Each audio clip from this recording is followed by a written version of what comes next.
নমস্কার বন্ধুরা, অলিজ kitchen by বর্ণালীতে আপনাদের স্বাগত। আজকে আমি করে দেখাবো দুধ পুলি।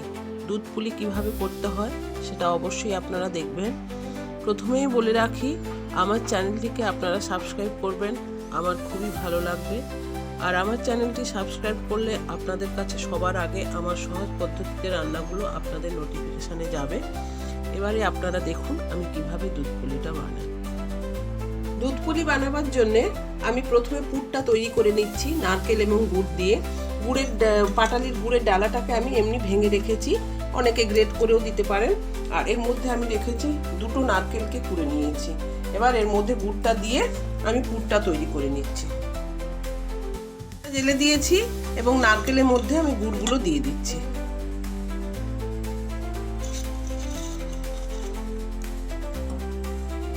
আপনারা গ্রেট করেও দিতে পারেন।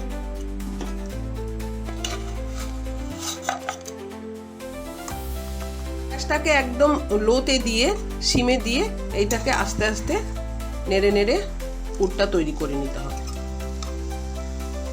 দেখুন কিছুক্ষণ নাড়ার পরে এটা কিন্তু আমার পুরটা তৈরি হয়ে গেছে। এরকম হলেই পুরটা তৈরি হয়ে গেছে। এবার এটাকে আমি নামিয়ে নেব। নামানোর আগে আমি এই পুরটার মধ্যে অল্প একটু এলাচ গুঁড়ো দিয়ে দেব। এখানে নিয়ে নিয়েছি 500 মতো সেদ্ধ চালের গুঁড়ো।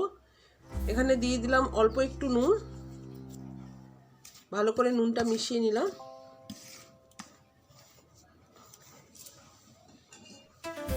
এবার এর মধ্যে অল্প অল্প গরম জল দিয়ে একটা ডো বানাতে হবে।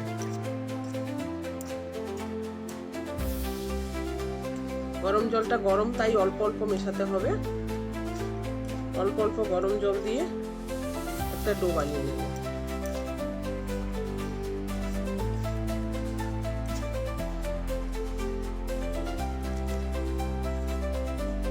গরম জল দিয়ে সেদ্ধ চালের গুঁড়োটা মাখিয়ে আমি এরকম একটা ডো তৈরি করেছি।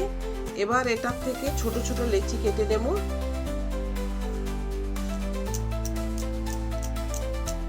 এরকম লেচি কেটে এইটাকে মাঝখানে চাপ দিয়ে এরকম একটা ছোট বাটির আকারে তৈরি করতে হবে।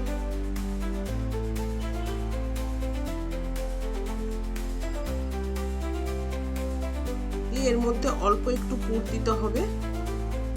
নারকেলের যে পুরটা তৈরি করে রেখেছিলাম, অল্প একটু পুর দিয়ে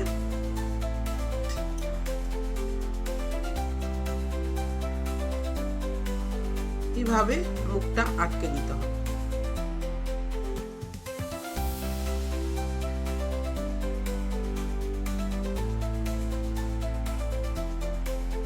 যেহেতু এটা আমি দুধ পুলি করব, তাই লেচিটা একটু ছোট ছোট করেছি।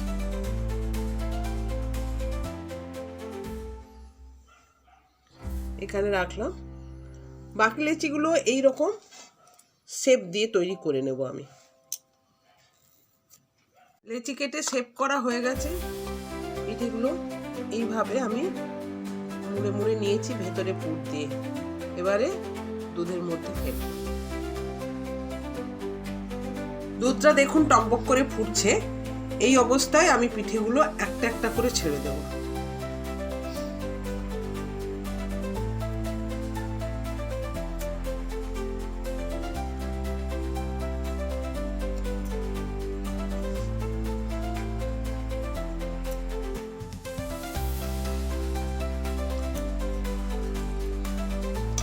পিঠেগুলো ছাড়তে ছাড়তে একটু কিন্তু নাড়তে হবে, নাহলে পিঠেগুলো লেগে যাওয়ার সম্ভাবনা থাকে।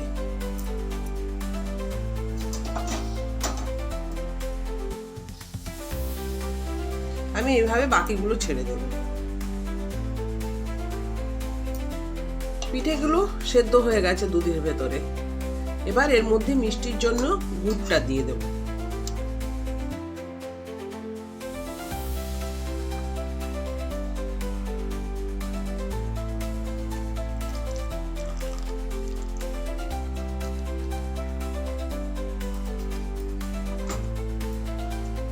মিষ্টিটা এর ভেতরে ঢুকে গেলে তারপরে আপনাদের সার্ভ করে দেখাবো। গুড় দিয়ে ফুটানোর পরে একটু ঠান্ডা করার পরে জিনিসটা এইরকম হয়েছে। এবার আমি আপনাদের সার্ভ করে দেখাচ্ছি। আমার দুধ পুলি বানানো হয়ে গেছে। এইভাবে করলে আপনাদের খেতেও খুব ভালো লাগবে, আর আপনারাও ট্রাই করবেন। নিশ্চয়ই ভালো লাগলে শেয়ার করবেন, লাইক করবেন এবং মতামত আমার কমেন্ট বক্সে জানাবেন। ভালো থাকবেন।